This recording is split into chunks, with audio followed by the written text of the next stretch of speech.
Bonjour et bienvenue dans ce debate. Aujourd'hui, on se penche sur un moment vraiment charnière pour la Guinée, l'élection présidentielle de ce 28 décembre 2025. Un scrutin qui est présenté, on le sait, comme le point d'orgue du retour à l'ordre constitutionnel, 4 ans après le coup d'État. Absolument. Et la question qui est sur toutes les lèvres et qui va être au cœur de notre échange, c'est bien celle-ci.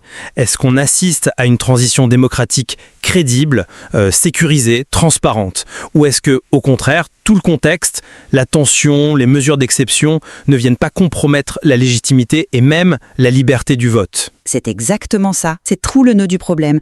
De mon côté, je soutiendrai que l'État guinéen, face à des défis qui sont bien réels, a mis en place les garanties nécessaires pour un scrutin fiable. Pour moi, c'est une étape décisive. Ça jette un doute sérieux sur la qualité démocratique de cette élection. Alors, pour moi, il faut partir d'un fait assez simple.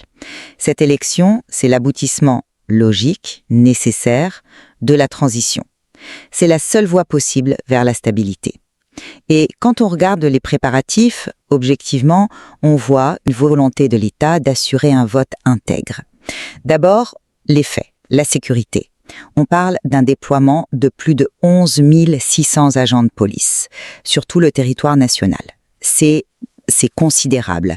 Ça vise à rassurer, à protéger. Ensuite, sur la question de la transparence, le dispositif est, je crois, sans précédent. On a 8000 observateurs de la société civile guinéenne, le groupe La Dynamique Œil du Citoyen, qui sont sur le terrain. Et à ça, il faut ajouter les missions internationales, l'Union africaine, l'OIF, la CEDEAO, tout le monde est là. Le cadre légal, lui aussi, est très clair. La Direction générale des élections s'est engagée publiquement 72 heures pour les résultats provisoires. Et enfin, l'État a montré sa capacité à gérer la crise. L'intervention à Sonfonia, juste la veille du scrutin, pour neutraliser ce que les autorités ont appelé un groupe armé, ça a montré que les forces de l'ordre étaient vigilantes. Pour moi, tout ça, c'est un ensemble de mesures qui construit la crédibilité du processus. Oui, les chiffres sont là. Je ne les conteste pas. Ce que je conteste, c'est l'interprétation qu'on en fait. Parce que, de mon point de vue, cette élection se déroule dans un climat de peur. Et ce climat, par définition, il altère la liberté de l'électeur. Toutes ces mesures de sécurité que vous présentez comme des garanties, on peut aussi, et c'est mon point, les percevoir comme des instruments de contrôle. Vous parlez de l'opération de Sonfonia comme d'un succès. J'y vois surtout un puissant facteur d'anxiété. Imaginez un peu. Des tirs nourris une bonne partie de la nuit, à quelques heures à peine d'aller voter. La réaction naturelle, ce n'est pas la confiance, c'est la panique. C'est ce que de nombreux habitants ont rapporté. On a des témoignages qui parlent d'un jeune homme blessé, d'une mosquée qui a été touchée par une balle.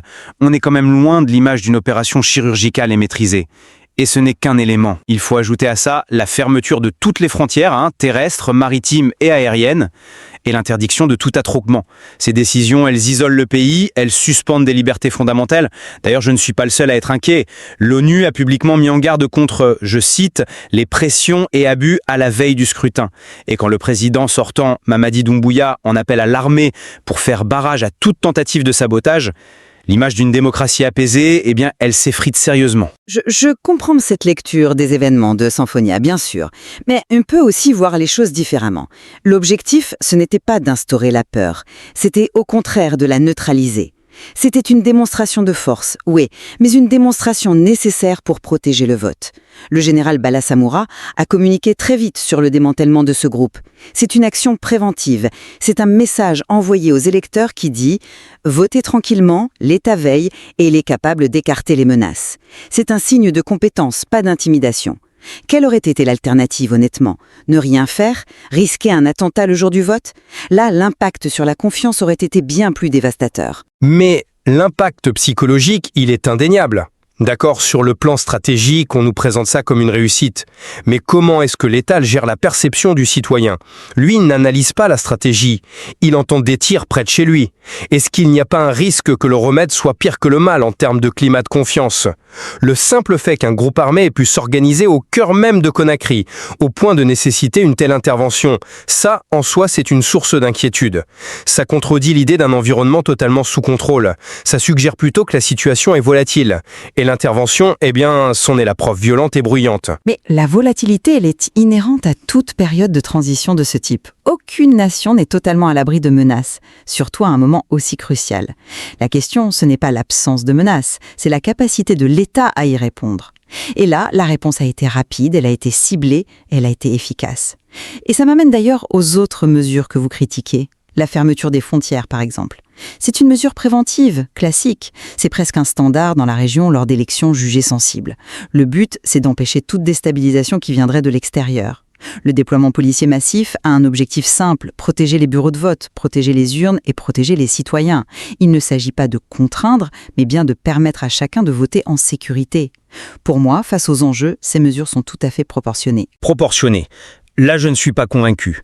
Fermer la totalité des frontières, y compris l'espace aérien, c'est mettre le pays sous cloche.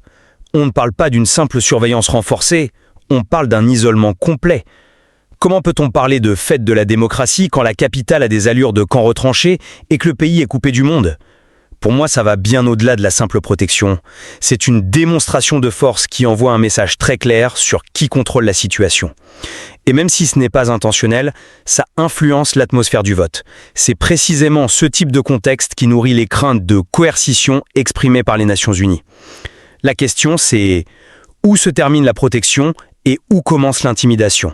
La frontière est très mince. Mais la frontière est pourtant claire. Ces mesures ne touchent pas à l'acte de vote lui-même. Elles sécurisent son environnement. L'électeur, une fois dans l'isoloir, reste libre de son choix. Ce qui nous amène à la question de la transparence, qui est pour moi le véritable cœur de la légitimité. Et sur ce point, je le répète, le dispositif est exceptionnellement robuste. 8000 observateurs citoyens, qui sont formés, qui connaissent le terrain, qui sont déployés partout. C'est un maillage extrêmement dense. Vous ajoutez à ça les missions internationales, qui ont une expertise reconnue.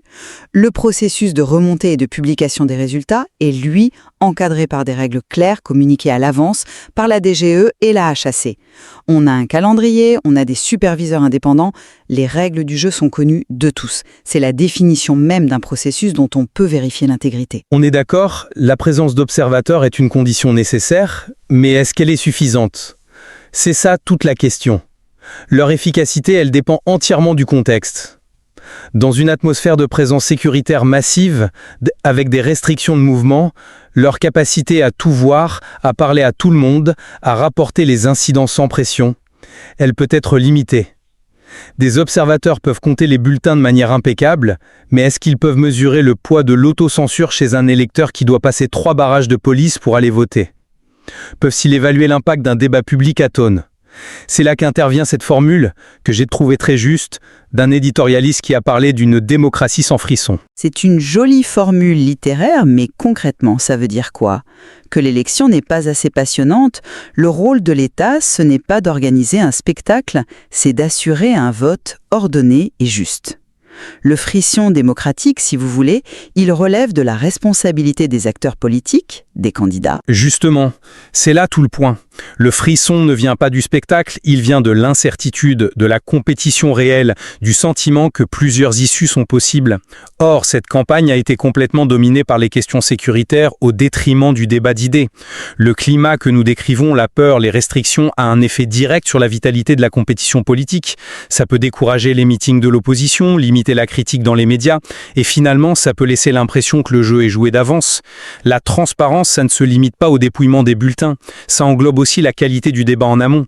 Et si ce débat est étouffé, même avec les meilleurs observateurs du monde, on n'a qu'une partie de l'équation démocratique. C'est peut-être ça une démocratie sans frisson, techniquement correcte, mais politiquement anesthésiée. Je crois qu'on ne peut pas reprocher au gouvernement de transition d'avoir priorisé la sécurité. C'était son mandat premier.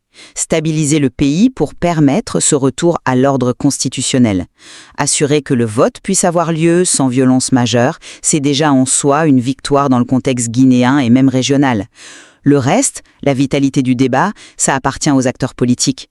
Les institutions ont fourni le cadre, c'est à eux de s'en saisir. Critiquer un manque de frisson me semble être un luxe quand l'alternative, c'était potentiellement le chaos. Mais l'un ne va pas sans l'autre. Un cadre ultra sécuritaire peut justement empêcher les acteurs de s'en saisir pleinement. On ne peut pas séparer la technique de l'atmosphère. Le succès d'une élection, ce n'est pas seulement l'absence de violence le jour J, c'est aussi la conviction, partagée par la majorité des citoyens et des acteurs politiques, que le scrutin a été équitable et ouvert. Et c'est cette conviction qui, pour moi, me semble aujourd'hui fragilisée par le contexte. En fin de compte, je reviens à mon point de départ. Face à des menaces avérées et un contexte régional instable, les institutions guinéennes ont mis en œuvre un cadre structuré et supervisé. Il n'est peut-être pas parfait, mais il constitue une étape indispensable et, à mon sens, crédible vers la restauration d'un régime civil. Les garde-fous, techniques et sécuritaires sont en place. Et c'était ça, le principal défi. Et je reste sur ma position que la légitimité d'une élection, ça ne se résume pas à sa mécanique organisationnelle. L'environnement global dans lequel les citoyens expriment leur choix est tout aussi fondamental. Le climat de tension, après son FONIA, ces mesures d'exception qui donnent une image de pays en état de siège et toute cette rhétorique sécuritaire, tout ça pose de vraies questions sur la liberté réelle de l'électeur et sur la nature véritablement compétitive du scrutin. Bon, je pense qu'on peut au moins s'accorder sur un point, l'extrême complexité de la situation. Organiser une élection pour clore une transition militaire, c'est un exercice d'équilibriste extrêmement périlleux, où l'impératif de sécurité et l'exigence de liberté sont en tension permanente. Oui, absolument. Et le vrai verdict de ce processus, de toute façon, il ne tombera pas ce soir. Il se jouera dans les jours qui viennent, avec la publication des résultats, leur acceptation ou leur contestation. Et surtout, la capacité du pays à trouver un apaisement durable. L'analyse des faits que nous avons discutés restera, je crois, essentielle pour comprendre toutes les facettes de ce moment historique.